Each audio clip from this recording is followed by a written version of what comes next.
Dans la pénombre silencieuse du palais apostolique, le cœur battant de la Sainte Siège, chaque battement de seconde semble peser le poids des siècles. Rien dans la magnificence immobile de ces murs ne laisse deviner l'onde de choc qui vient de s'échapper du bureau papal pour ébranler les fondations mêmes de l'Église catholique. Il ne s'agit pas d'une encyclique fleuve de plusieurs centaines de pages, ni d'un traité théologique complexe réservé aux seuls initiés, encore moins d'un document académique surchargé de termes arides. Ce que le pape Léon XIV vient de signer est une décision d'une simplicité désarmante, mais dont la portée s'avère dévastatrice. Son titre officiel en latin, censé incarner le renouveau de la foi, promettait l'espérance et la confiance.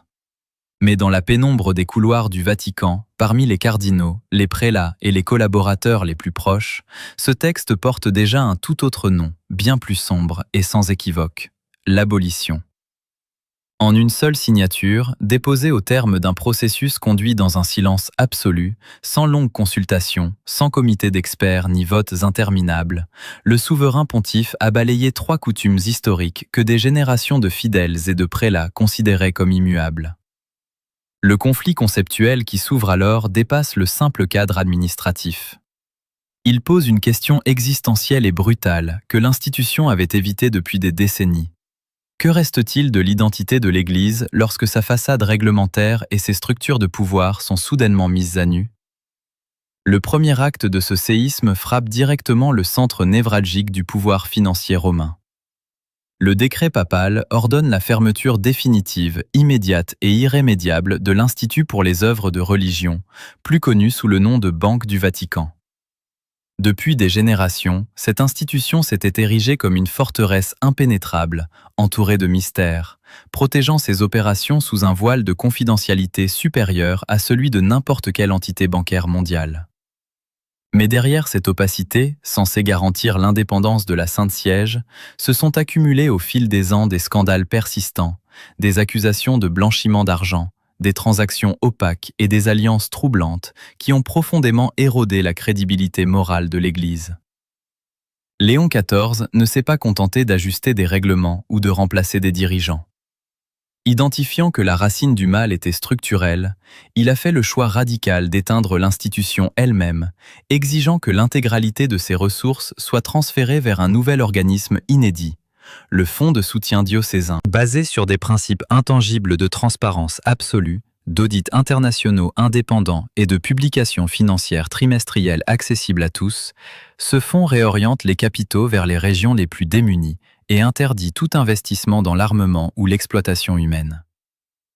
Mais alors que les conseillers financiers de la Curie avertissent dans l'ombre que cette décision risque d'anéantir l'influence économique du Vatican, la rupture ne fait que commencer.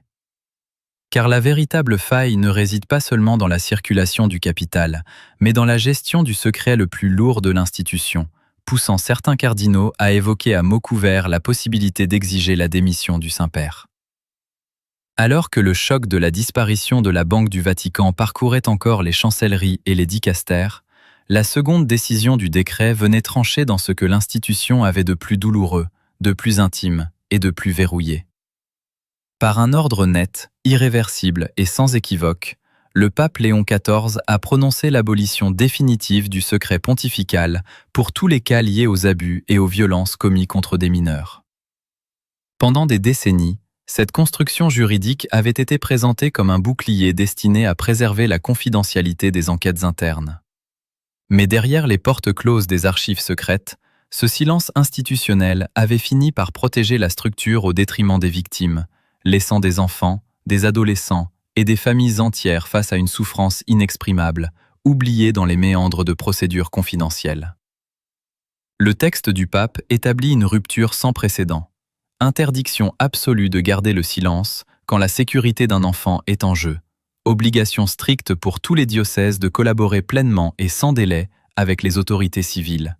Et cette affirmation morale gravée au cœur du document: protéger une institution en sacrifiant un mineur constitue un péché grave contre Dieu et contre la dignité humaine. Au sein de la Curie, la réaction fut immédiate, violente, presque paniquée. Dans les couloirs du Vatican, les conversations privées se sont multipliées à un rythme effréné. Des évêques et des prélats habitués à gérer ces drames en interne, à l'abri des regards, réalisait soudain que des décennies de dossiers confidentiels pouvaient désormais être transmis à la justice des hommes. L'écart entre le discours officiel d'une protection spirituelle et la réalité de l'autopréservation du système apparaissait au grand jour. Un cardinal retraité, s'exprimant sous le couvert de l'anonymat, a laissé échapper une phrase qui s'est aussitôt répandue comme une traînée de poudre. C'est une trahison contre l'Église. Lorsqu'on lui a rapporté ces mots, Léon XIV, conservant une sérénité imperturbable, a répondu que la véritable trahison était d'avoir laissé les ténèbres s'installer là où la lumière aurait dû régner. Pourtant, avant même que l'institution ne puisse assimiler ce second séisme, la troisième mesure du décret est tombée, touchant cette fois au quotidien le plus immédiat du clergé. Le souverain pontife a ordonné que chaque prêtre, évêque et cardinal, recevant un soutien financier de l'Église, publie une déclaration transparente et vérifiable de ses biens personnels. L'onde de choc s'est propagée instantanément dans les bureaux diocésains du monde entier. La source décrit ces moments de tension silencieuse. Un évêque assis seul à son bureau, relisant le paragraphe à plusieurs reprises, les mains crispées sur le document, réalisant qu'il ne sera plus possible de justifier des fortunes dissimulées derrière des prête-noms ou des investissements opaques. Et en contraste absolu, dans un diocèse plus humble, un jeune évêque menant une vie simple, qui ferme le texte avec un sourire discret, murmurant que le moment est peut-être venu pour l'Église de ressembler à nouveau à Jésus. L'exigence de cohérence entre le message évangélique de pauvreté et le mode de vie de ceux qui le prêchent devenait une obligation légale et morale. Mais dans les appartements pontificaux et les salles de réunion privées, l'atmosphère s'est alourdie de minute en minute. Les téléphones ne cessaient de sonner, les collaborateurs croisaient les journalistes massés devant les portes de la Cité du Vatican sans dire un mot. Dans une salle privée, plusieurs cardinaux se sont réunis d'urgence autour de la table de bois où reposaient les copies du décret. L'un d'eux, un prélat italien fort de plus de 70 ans de service, a brisé le silence d'une voix chargée d'anxiété, en affirmant que cela était trop risqué et qu'il n'avait jamais rien vu de tel. Un cardinal allemand a renchéri, l'accusant de démanteler des structures centenaires sans consultation. C'est alors qu'un jeune évêque africain a posé la question que personne ne voulait entendre. Et si le problème était d'avoir confondu des structures humaines avec l'Évangile lui-même ? Un silence de plomb s'est réinstallé, interrompu seulement par un murmure lourd de menaces. Ce n'est plus une réforme, c'est une révolution. Pendant que le terme de révolution se propageait dans les couloirs du Vatican, comme dans les grandes capitales du monde, la fracture s'élargissait irréversiblement. À Rome, Madrid, Buenos Aires, Mexico, Bogota ou Manille, la révélation de ces réformes radicalement concrètes a déclenché une onde de choc populaire sans précédent. Les antennes de radio catholiques débordaient d'appels. Les universités pontificales organisaient dans l'urgence des débats passionnés entre professeurs et étudiants. Et les paroisses résonnaient de discussions intenses à la sortie de chaque messe. L'institution, d'ordinaire si maîtresse de son tempo et de son image, se retrouvait soudain projetée au centre de toutes les conversations mondiales, dépassée par l'ampleur des questions qu'elle avait elle-même évitées pendant des décennies. Face à cette onde de marée, la résistance des structures traditionnelles s'est organisée dans l'ombre des dicastères. Les défenseurs de l'ordre établi, pris de court par l'absence de fuite préalable, ont tenté d'endiguer le mouvement par le silence et l'attentisme. Devant les portes du Cité du Vatican, sous les objectifs des caméras du monde entier, la consigne était le verrouillage. Aucun responsable de la curie ne répondait aux questions, aucun communiqué explicatif ne venait adoucir la portée du décret. Dans les réunions à huis clos, la peur de perdre le contrôle, l'anxiété de voir s'effondrer des privilèges séculaires et la terreur de devoir rendre des comptes publiquement paralysaient les plus hauts dignitaires. Un cardinal sud-américain, égrenant nerveusement son rosier, résumait le sentiment de la vieille garde en demandant si la prochaine étape ne serait pas la disparition pure et simple de l'autorité papale au profit du gouvernement des laïcs. Mais face à cette montée des pressions, à cette angoisse institutionnelle et aux rumeurs persistantes d'une demande de démission articulée par certains membres du collège cardinalice, le pape Léon XIV a opposé une réponse déroutante pour la logique du pouvoir: le silence absolu. Il n'a convoqué aucune conférence de presse, n'a accordé aucune interview d'urgence et n'a pas cherché à se justifier depuis le balcon de la basilique Saint-Pierre. Ignorant les calculs politiques, le souverain pontife s'est retiré de l'agitation des bureaux. La source décrit sa marche lente le long des longs couloirs du palais apostolique, sous le regard inquiet de ses assistants et le salut silencieux des gardes suisses jusqu'à une petite chapelle privée. Loin des marbres polis et des dorures des grandes basiliques, devant un simple crucifix de bois noirci par le temps et marqué de petites fissures, Léon XIV s'est agenouillé seul. Dans l'immobilité totale de ce sanctuaire dépouillé de toute préoccupation d'image ou de diplomatie, il a réaffirmé la seule boussole de sa décision, l'obéissance stricte à l'Évangile. Dans un murmure solitaire, reprenant les mots mêmes de la prière de Gethsémanée, il s'est engagé à être l'instrument de la vérité plutôt que celui de ses propres peurs, plaçant le devoir de protection des plus faibles et de transparence radicale au-dessus de la préservation du système. Lorsqu'il s'est relevé pour affronter la tempête extérieure, sa résolution était inébranlable. Il savait que les critiques s'intensifieraient, que certains tenteraient de le discréditer et que l'institution traverserait l'une de ses plus graves crises d'autorité. Mais la tension avait désormais atteint son point de rupture maximale. Le choc frontal entre un système hiérarchique pétrifié dans sa recherche de protection et un berger décidé à tout sacrifier pour ramener la lumière dans la maison de Dieu était désormais inévitable. Pendant que l'attention du monde restait rivée sur les portes fermées du Vatican et sur les spéculations des médias, un mouvement silencieux mais d'une puissance irrésistible s'est mis à déferler bien loin des projecteurs et de l'agitation romaine. Alors que les analystes prédisaient un effondrement ou une paralysie du pontificat, la réalité du terrain s'affranchissait brusquement des calculs de la curie. C'est dans l'intimité des communautés les plus modestes, au cœur des périphéries oubliées, que la portée véritable des 3 abolitions s'est révélée. La proclamation de la vérité, contenue dans chaque ligne du décret, arrachait enfin le masque des procédures institutionnelles pour redonner toute sa valeur à la vie humaine et à l'évangile vécu. Dans de petites paroisses d'Amérique latine, où des prêtres partagent la précarité de leurs fidèles dans des maisons de bois, la nouvelle n'a pas été accueillie comme une directive administrative, mais comme un soulagement d'une intensité bouleversante. Des pasteurs qui avaient vu pendant des années des pères de famille courbés par la honte, incapables de financer les coûts associés aux cérémonies religieuses, ou des mères craignant de ne pouvoir faire baptiser leurs enfants faute de ressources, sont sortis dans les rues de leur quartier. Avec des larmes non pas de douleur mais de gratitude, ils ont frappé aux portes les plus humbles pour annoncer que la maison de Dieu était désormais grande ouverte, sans condition ni tarif, affirmant que l'amour du Christ ne s'achète pas.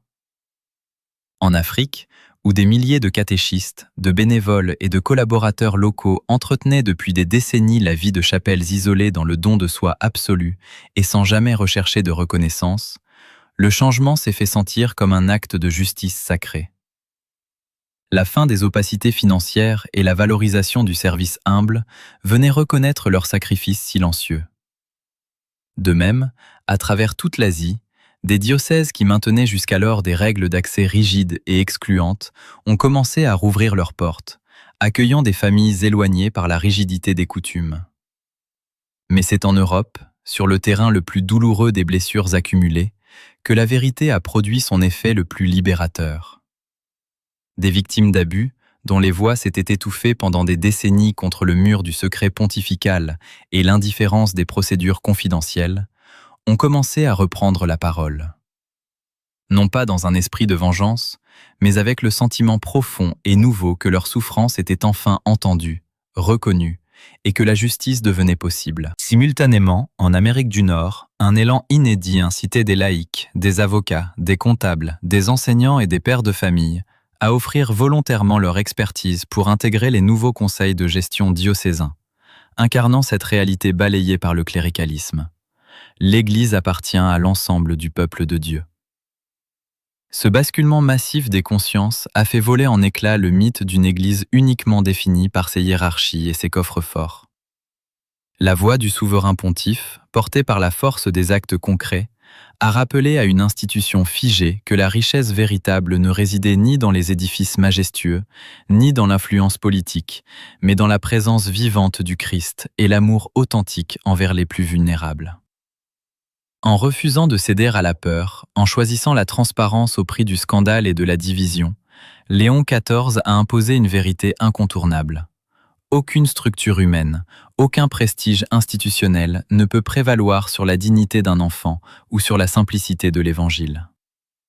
Au-delà des débats passionnés qui continuent de traverser les salons du Vatican et les canaux d'information, les 3 réformes promulguées par le pape Léon XIV s'inscrivent désormais dans une réalité irréversible. L'effondrement des vieilles structures financières et la suppression du secret pontifical dans les affaires d'abus ont laissé une empreinte durable sur le fonctionnement de la Sainte Siège, comme sur celui de la société civile. Les craintes initiales des conseillers financiers, qui prédisaient la perte d'influence économique de l'Église, ont cédé la place à une rigueur nouvelle. Grâce à l'instauration du fonds de soutien diocésain, soumis à des audits professionnels indépendants et à la publication obligatoire de rapports trimestriels, les ressources ne restent plus immobilisées dans l'ombre d'institutions bancaires hermétiques. Elles parviennent désormais directement là où l'urgence pastorale l'exige, auprès des missions reculées, des familles vivant dans des conditions d'extrême pauvreté et des communautés marginalisées pour lesquelles l'Église demeure l'unique soutien. Au niveau local, la transformation s'incarne dans le quotidien de ceux qui portaient jusqu'alors le poids de l'exclusion ou du silence. Pour les prêtres, les évêques et les dignitaires, l'obligation de déclarer publiquement leurs biens personnels a instauré un devoir de cohérence sans précédent.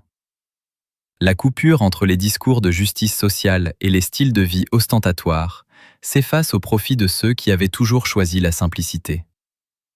Ceux qui consacraient leur vie entière au service des pauvres, en habitant des logements modestes et en partageant le quotidien de leur peuple, voient leurs témoignages protégés et réhabilités. La transparence ne se présente plus comme une punition, mais comme un rempart qui préserve l'honnêteté et redonne confiance aux fidèles, tout particulièrement aux jeunes générations qui s'étaient éloignées face aux contradictions du système.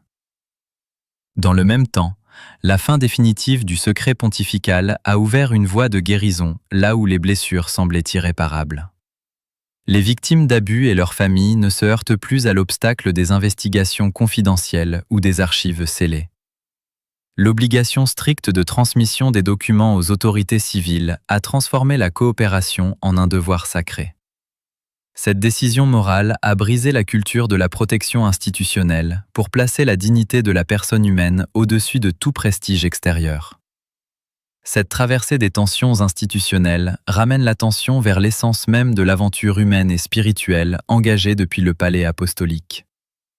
Les institutions humaines, leurs règles et leurs dirigeants évoluent, mais le cœur du message évangélique reste invariable.